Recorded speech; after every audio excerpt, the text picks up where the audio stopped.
Punta doon, wala ko kami pinag-usapang armas.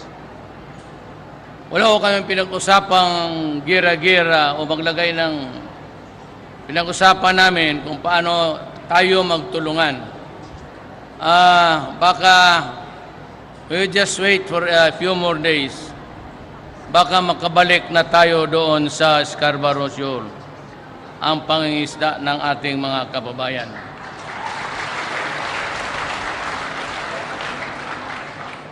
Ang China, sabi nila amin yan. Sabi ko, amin man rin yan. Pero kung akin, kung papasok kayo uli, kayong mga Pilipino, may lagoon dyan sa mga dagat. Alam mo yung lagoon? Yung parang fish pond sa dagat na dagat to, puro blue, malalim, at makita mo lang may green na medyo mababaw. Those are really lagoons in the oceans, and they are the spawning grounds. Diyan nanganganak yung isda.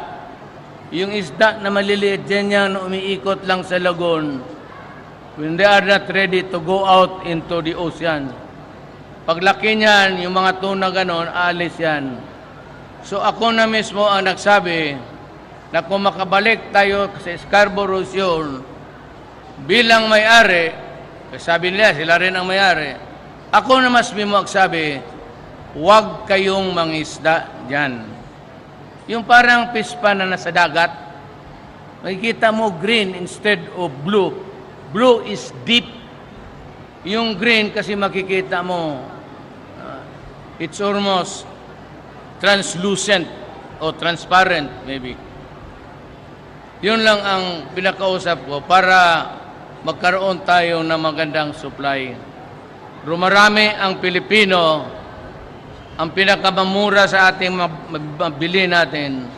About the cheapest thing that we can buy today is the marine product. So it behoves upon us to really not to gamble and destroy the spawning grounds, because then it would result in imbalance sa ating pagkain. Ang pagkaalam ko, pinaalis na rin niya yung mga Chinese na fisherman at parang wala nang makita niya. Yun ang pinag-usapan namin. Ewan ko kung totoo pa rin nila. Pero sa pera at itong sa agriculture, I promise you a big slice. Mechanized farming, ang usapan namin pati yung importante. Alam ko kasi farming town din ang Davao, alam ko yan. Seedlings, pati abono, importante talaga. And Pindiol were perfect. I-restore namin yung financing sa agriculture. Masayang umuwi ng Pangasinan na mga mangingisda bitbit ang marami nilang huling isda matapos muling makapalaot sa Scarborough Shoal o Panatag Shoal. Ito ang unang beses na nakapangisda muli sa Panatag Shoal ang mga Pinoy matapos ang 4 na taong ring pagbabawal at pangharas na ginagawa ng Chinese Coast Guard. Nagbabakasakali ang ilang mangingisda na mangisda sa Panatag Shoal at laking gulat nang wala ng Chinese Coast Guard ang humaharang sa kanila. Dahil dito, napuno ng isda ang mga bangka ng mga mangingisda kung saan nagawa muli nila makapanghuli ng malalaking isda. Ilan lamang sa mga nahuli na mga ito ay lapu-lapu, baklaw, tangige, damas o bisugong bato at iba pang uri ng isda. Naniniwala mga mangingisda na bunga ito ng naging pagpupulong ni Pangulong Rodrigo Duterte at Chinese President Xi Jinping sa Beijing.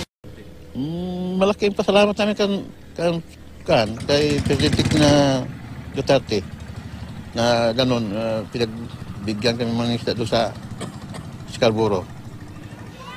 Matapos ang 4 na taong pagharang ng Chinese Coast Guard sa Panatag Shoal, laking tuwa ng mga mangingisdang Pinoy nang sa wakas ay nakapangisda na ulit sila roon.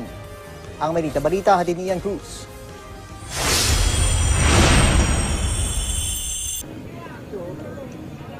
Malalaking isda ang dala ng mga mangingisdang Pilipino sa kanilang pagbabalik dito sa Infanta, Pangasinan. Ang mga isdang ito, doon lamang daw sa Panatag o Scarborough Shoal sa West Philippine Sea nila nahuhuli. Matamis sa tagumpay ito para sa mga Pinoy dahil ang aabot sa 4 na taong pakipagpatintero sa mga Chino, tila raw natapos na matapos makipagnegosasyon ng Pilipinas sa China. Kwento ng mga mangingisda, mayroon pa raw isang maliit na barko ang China sa lagoon ng Shoal at ilan pang malalaking barko sa paligid ng Bahura. Pero Nagtaka kami, bakit hindi kami binaba ng railboat na una, 2 kaming bangka doon. Hindi kami binabaan. Tapos, kibukasan, mayroon na dumating. Hindi naman kami nilapitan ng uli.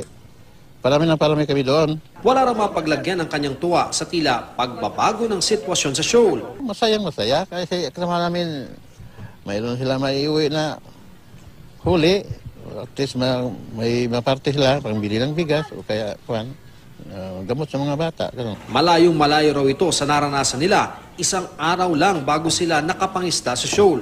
Hindi pa, paghulog pala ng angkor, nakagad kami sinasalubong na kami ng China yung rubber boat. Tinataboy na kami kagad, galit na galit pa eh. Parang silang may-ari ng Scarborough Shoal eh.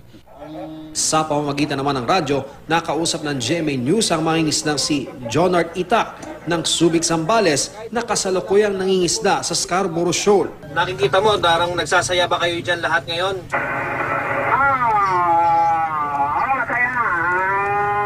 Iba yung pakiramdam. Manatan ang loob, Lord. Ang hiling nyo naman, sana ba magtuloy-tuloy na yan? Siyempre po naman, kailangan talaga matuloy-tuloy na ito. Kaya naman, abot-abot daw ang pasalamat ng mga mangingisda sa gobyerno ng Pilipinas. Ayon kay Pangulong Aquino, patuloy na igigit ng Pilipinas ang karapatan nito sa West Philippine Sea. Ang sa Pilipinas ay sa Pilipinas. No nation can claim an entire sea. Sinabi ni Chinese Admiral Sun Jingguo na ang ginagawang construction ng China ay justified, legitimate at reasonable. Pagdating naman sa paglilingkod, buo po yung loob namin. China's latest moves are really changing the game.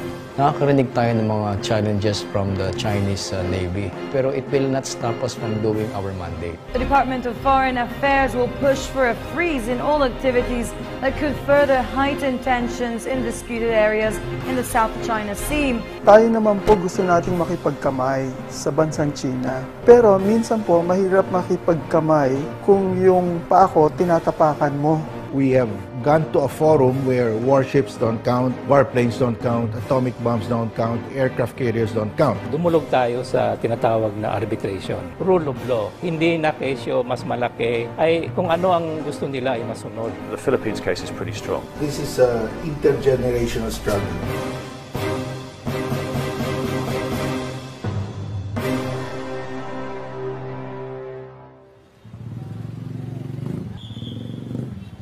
Sabay ito, nandito ka lang pala eh. Hanap ako na hanap sa'yo. Yari ka to! Ba't mo naman ginawa yun? Nagagalit sa'yo yung China. Hindi, alam mo, hindi natin kaaway yung mga mamayan ng China. Sa totoo lang, pinipilit nga natin ayusin itong problemang ito sa paraan na wasto, payapa, at higit sa lahat, naaayon sa batas. Sa batas? Sa batas. Batas? Oo. Sumama ka sa akin. Tara, doon tayo.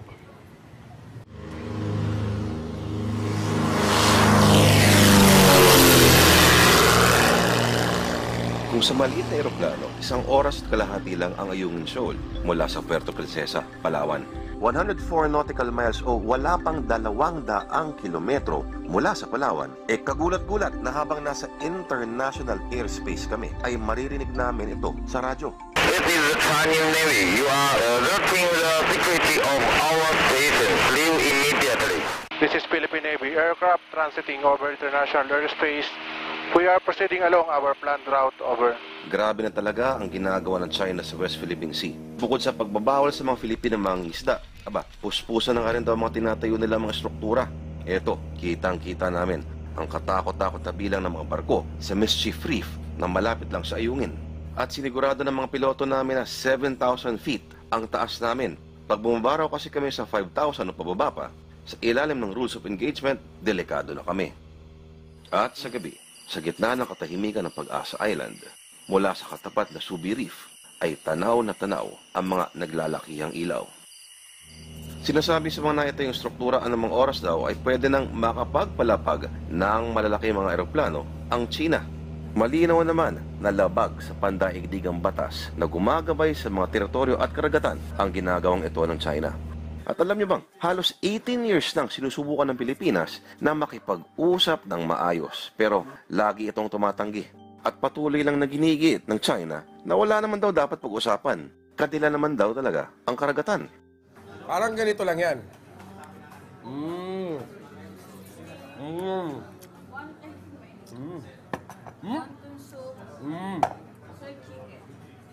Kanto eh. 9-dash line.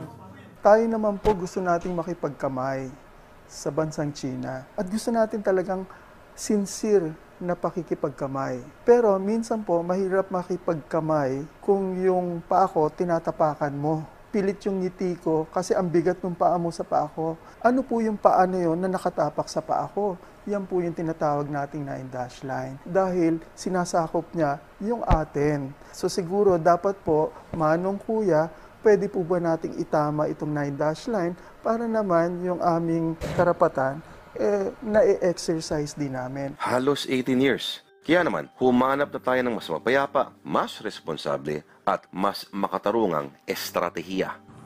January 2013 natin sinabit ang arbitration. Ano nga ba ang arbitration? Yung arbitration ay kung may isang hindi mapag-unawaan yung dalawang tao o dalawang bansa. Sa halip na idudulog yung kaso na yon sa isang korte, ay dinadala mo sa tinatawag na arbitration. Ang bentahan ng arbitration ay ito, ang mga proseso ay mas mabilis, mas maiksi kaysa sa korte. Hindi judge, kundi yung pinagkasunduan kung sino yung mga tinatawag na arbitrator. At ang dalawang panig ay may kasunduan na kung ano man ang magiging husga o kapasiyahan ng arbitrators, yun ang susundin. So yun ay mas mabilis kaysa sa dumulog sa korte. Now, in the arbitration case, the basic issue we have raised is whether the 9-dash lines of China are valid under international law, whether a country like China can draw lines in the sea and claim the enclosed waters as its own waters, because those waters of China encroach on our exclusive economic zone. Ang abogado natin dyan ay si Paul Reichler at si Larry Martin. And then may mga consultant din tayo, mga profesor at mga magagaling na eksperto. Si Bernie Oxman ng University of Miami at saka si Philip Sands at saka si Alan Boyle na parehong mga taga London. Noong Marso, nung nakaraang taon, tayo ay nagbigay ng ating tinatawag na mga pruweba. Ang tawag doon ay memorial. Yun po ay 4,000 pahina, 10 volumes ng mga argumento at saka mga pruweba. Noong Pebrero, nagpadala ulit tayo ng pangalawang memorial, 3,000 pages naman. Ang bisa ng UNCLOS ay magsabi kung ano ang karapatan ng mga bayan sa mga dagatan. Ang UNCLOS ay walang karapatan na magsabi sino ang may-ari ng lupa. So ang dinulog natin na arbitration ay hindi magsasabi kung sino ang may-ari, kunwari, ng Scarborough Shoal. Ang katibayan ng UNCLOS ay kung sino ang may karapatan na gumamit ng dagat sa paligid ng Scarborough Shoal. Kaya sabay ito na, yun ang ibig sabihin ng arbitration. Okay, oo. At dalaway hangad natin sa arbitration. Una, ideklarang illegal at wala sa batas ang 9-dash line ng China. Okay, oo. Pangalawa dito, yung maritime entitlements. Yung mga isla doon? Hindi isla. Yung mga bato-bato. Okay, yung pala yung ibig sabihin ng arbitration. Akala ko kasi, pag arbitration, ay palakihan ng armas, ng tangke. Rather than being forced to accept that might is right, we will instead demonstrate that right is might. By going to the tribunal, we have gone to a forum where warships don't count, warplanes don't count, atomic bombs don't count, aircraft carriers don't count. It's just a question of what is the law. So we have brought the issue, the dispute, to a forum where China and the Philippines are on equal footing, because the only consideration will be the law of the sea. Ano ba yung lot na yan, tsaka yung long na yan, pati yung mga numero na yan? Yan yung tinatawag na coordinates sa Bayton. Akala ko cellphone nila dati yan eh. Wala cellphone dati. Yan yung eksaktong posisyon mo sa mapa. Okay. Pero buti nga ito may coordinates eh. Yung 9-dash line ng China, yung U, walang coordinates yun. Ang labo nun. China keeps on changing. In fact, in 2013, China added a 10th dash on the eastern side of Taiwan. Technically, there are 10 dashes now, but we still call it 9 dash because that's the old description. So the dashes are still growing. China keeps on adding the dashes. So China can add or move because there are no coordinates. Dahil sa pabago-bago at walang coordinates, ang 9-dash line ay labag sa UNCLOS. Ang karapatang pandagat naman ng Pilipinas ay base sa mga eksaktong coordinates. Ito ay tama at naaayon sa pandaigdigang batas. Ba talaga dito to? Ang daming bato, no? Oo. Mahalagang elemento yan ngayon sa ating arbitration. Bakit? Sa ilalim ng UNCLOS, ito daw ang sinasabi na tungkol sa mga bato. Ayon sa UNCLOS, kung ikaw ay nakatira sa isla na kaya kang buhayin na may natural na pagkukunan ng mainom na tubig, pagkain at pananim, karapatan mo ring linangin, gamitin, pakinabangan para sa sarili ang mga yaman tulad ng isda, langis at mga mineral na sakop ng 200 nautical miles mula sa baybay ng islang tinitirhan mo. Ang pinaglalaban ngayon ng Pilipinas sa korte, ang mga inaangkin ngayon ng China sa Spratlys ay hindi pwedeng tawagin mga isla, kundi pawang mga bato lamang. At ang iba pa nga ay luli o lulubog, lilitaw. Therefore, walang karapatan ito sa 200 nautical miles ayon sa batas. Ang Mischief Reef po o Panganiban Reef, ito po ay isang low tide elevation. Ang isang low tide elevation po, ito yung feature na pagka low tide, nasa taas siya ng tubig. Pero pagka high tide, nawawala po siya. Kumbaga po, sinasabi nila, now you see, now you don't. Yan po ay hindi isla. Dahil hindi isla yan, hindi po yan dapat pag-awayan o hindi yan capable sa territorial dispute. Hindi po pwedeng angkinin yan. Yan po ay nabibilang doon sa isang bansa na kung saan siya ay within 200. Kasi ang klasifikasyon ng isang low tide elevation ay continental shelf. So as continental shelf, kung nasa 200 kita, sakin ka. It seems pretty clear from previous descriptions of these islands that most of them are underwater at high tide, would be naturally, so therefore they're not islands at all, they don't count as islands. Or the other ones are literally just rocks, and so they don't get the 200 nautical mile exclusive economic zone. Ano kaya ang tsansa natin na sa atin papanig ang tribunal? I'm very confident that the tribunal will rule that the 9-dash lines are void, because the basic foundation of the law of the sea is that the high seas belong to mankind, and no nation can claim an entire sea. Our strongest argument is a state like China cannot appropriate what international law gives to us, our exclusive economic zone. Ang problema dyan sa 9-dash line na yan, nag-e-encroach siya doon sa lehitimong karapatan natin na sinabi ng UNCLOS ay atin. In fact, mga 80% ng ating exclusive economic zone at ng Vietnam at ng Malaysia ay nasasakop nitong 9-dash line. They cannot do that because otherwise you completely disregard the law of the sea, UNCLOS, and there is no more rule of law in the oceans and seas of our planet. Yung pinakamalakas na punto natin ay walang bisa nga yung tinatawag na 9-dash line. Sabi nila, meron silang mga historical rights. Ayun pong historical rights ay hindi batay sa UNCLOS. Wala namang professor of international law na naniniwala sa 9-dash line. Hindi talaga yan makatarungan. Walang basihan yan sa international law. Pumapanig sa atin ngayon na ang Vietnam, ang European Commission, kung batayan lang sa rule of law, dapat manalo tayo dito. Yun nga lang ultimo sa prosesong ito. Ang China, deadma. The Chinese don't really like the idea of putting their destiny into the hands of other people. They don't like the idea that a judge or whoever can come and decide what China should do. And so they don't like the idea that this permanent court of arbitration could, in effect, sort of tell China to limit its claims or, tell it where it could or could not extract fish or oil or something. And so that's why they're not taking part in the case. Hindi natin gustong gumawa ng kaaway ng kahit sino man. Pero karapatan natin na panindigan natin ang ating karapatan. Yan po ay importante sa isang bayan kung kanya pong nirerespeto ang kanyang dignidad. Yan po ang sinasabi natin.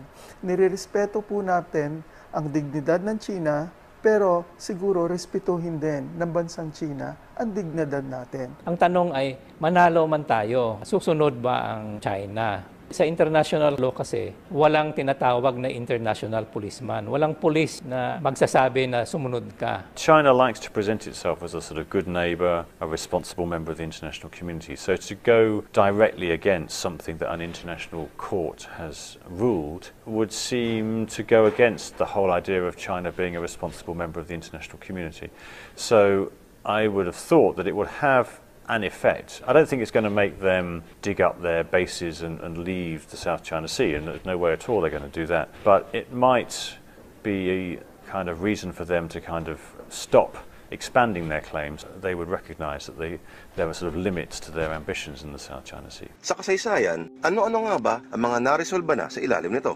Ayon kay Paul Reichler, ang dalubhasang international lawyer na isa sa mga kumakatawan sa Pilipinas sa kasong ito, 95% daw ng mga desisyon sa international courts ay sinusunod ng mga nakatulang bansa. Gaya na lang ng nangyayari sa kaso ng Nicaragua versus US. There was a case, Nicaragua versus the United States. Nicaragua sued the U.S. for violating its territorial integrity. The U.S. mined the harbors of Nicaragua and supplied arms to the Contras. The tribunal later on, the ICJ later on, awarded about $30 million to Nicaragua for indemnity. In the end, there was compliance. China, I think, in the end, will just have to follow because the world will be against China if there is a ruling declaring the 9 dash lines void. Sa totoo lang araw, inaasahan sa arbitration, hindi lang Pilipinas ang makinabang, kundi ang buong rehiyon. Gawang ang West Philippine Sea naman ay pandaigdigang agusan. Inaasahan na rin na ang Pandaigdigan Tribunal ay papanig at kikilalanin ang karapatan ng Pilipinas.